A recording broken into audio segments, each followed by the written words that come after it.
Bonjour Loïc. Bonsoir Guillaume, bonsoir à tous. On commence avec une très belle initiative de l'équipe de France de football qui s'engage contre le harcèlement scolaire. Kylian Mbappé, Olivier Giroud, Antoine Griezmann, Didier Deschamps et tous les Bleus ont effectivement participé à une vidéo de sensibilisation publiée hier soir sur les réseaux sociaux. Elle est évidemment adressée aux enfants et aux adolescents pour leur délivrer un message fort. Vous n'allez pas à l'école pour vous sentir mal et les adultes sont là pour vous écouter et vous aider. Regarde un extrait de cette vidéo. Normalement, quand tu vas à l'école, tu y vas avec plaisir. Bah oui, tu retrouves tes potes. Et tes amis. Tu discutes avec eux, tu t'amuses, tu rigoles. Bon, tu vas en cours aussi pour apprendre avec tes profs. Et pour passer tes interros. En tout cas, tu ne vas pas à l'école pour être malheureux. C'est clair, tu ne vas pas à l'école pour qu'on se moque de toi, pour te faire insulter, te faire frapper. Tu ne vas pas à l'école pour te sentir seul, triste. Il y a les réseaux sociaux aussi. Franchement, c'est pas mieux. Que ce soit sur les réseaux sociaux, en classe, dans la cour, en sport, le harcèlement, c'est inacceptable. Si tu es victime d'harcèlement, n'aie pas honte, ne garde pas ça pour toi. Nous, on te soutient. Et crois-moi, on n'est pas les seuls. Il y a plein de gens qui sont là pour t'aider. Tes amis, ta famille, tes profs. Il y a même un numéro que tu peux appeler, c'est le 3018. Magnifique vidéo. Oui, ça fait du bien effectivement d'avoir ces têtes d'affiche qui prennent position. Et hier justement, le ministre de l'Éducation nationale, Gabriel Attal, s'est rendu à Clairefontaine, qui est le centre d'entraînement bien sûr de l'équipe de France, pour dîner avec les joueurs. Et il a tenu à les remercier pour cette initiative. Je le cite, « Grâce à eux, des jeunes sortiront du silence. Grâce à eux, tous nos jeunes pourront prendre conscience que nous sommes tous concernés et donc tous responsables. L'engagement des Bleus est un grand pas dans la lutte que nous menons contre le harcèlement à l'école. Une fois encore, nous pouvons être fiers de notre équipe de France. » Eh ben, merci beaucoup à ces joueurs pour cette super vidéo qu'ils ont faite. Ça fait plaisir et j'espère que ça sera massivement partagé. Force est de constater que dans le domaine du harcèlement, il y a encore du travail.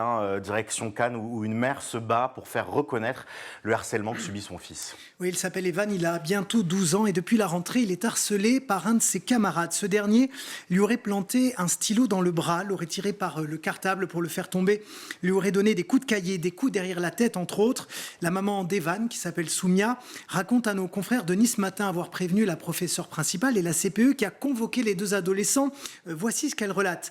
L'autre élève s'est excusé et c'est tout. Pour moi, c'était clairement insuffisant. La prof principale m'a rappelé, elle m'a dit que c'était des taquineries d'enfants et pas du harcèlement, que je regardais trop la télé. Sauf que quelques jours plus tard, le harcèlement recommence. Evan est victime du jeu de la virgule avec entorse cervicale, dispense de sport de 11 jours et port de minerve pendant 15 jours. Le jeune homme retourne alors au collège et il est à nouveau victime du jeu de la virgule. Soumia a porté plainte contre l'élève harceleur. Elle envisage aussi de le faire contre l'établissement qu'elle accuse de prendre les choses trop à la légère et de ne rien faire pour protéger son fils.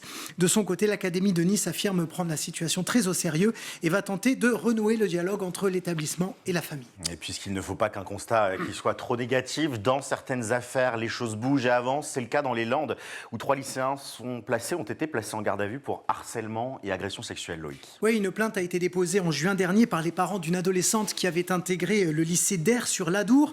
C'est au nord de Pau, au mois de septembre. Elle subissait des humiliations violentes, répétées, accompagnées de photos et de vidéos de ces brimades qui étaient partagées sur les réseaux sociaux. Mais elle n'avait rien dit à ses parents pendant 6 mois. Ce n'est qu'en février dernier qu'elle a tout avoué et elle a été déscolarisée. En septembre 2023, la jeune femme veut quand même retourner au lycée, mais elle se retrouve dans la même classe que ses harceleurs et elle fera une tentative de suicide. Ce n'est donc qu'en début de semaine là que l'inspection académique s'est enfin saisie du dossier. En garde à vue ce mercredi, les prévenus minimisent les faits, parlant de taquinerie plus que de harcèlement. Allez, on termine à Paris, au cœur du salon Éducatech, où depuis hier, School TV va à la rencontre des professionnels de l'innovation éducative. Et c'est jusqu'à demain à Paris, porte de Versailles. Les acteurs de l'éducation 3 4.0 se rencontrent autour du futur de l'école. Et Philippine Dolbeau, qui présente évidemment l'école du futur sur School TV, y est. Elle y accueille différentes entreprises et institutions pour mettre en lumière la créativité de tous ces acteurs du numérique éducatif. Et ce matin, Gabriel Attal, le ministre de l'Éducation, était en visite dans les allées du salon avec un désir de dialogue et de continuité. Vous avez des grandes annonces aujourd'hui sur le salon ? Vous savez, on a déjà lancé un certain nombre de chantiers avec la stratégie ministérielle du numérique. Mais là, l'enjeu, c'est de poursuivre, de continuer le déploiement des TNE. Rencontrer les acteurs aussi, c'est important. Les acteurs, les entendre et puis investir sur un certain nombre d'outils qui font leur font leurs preuves.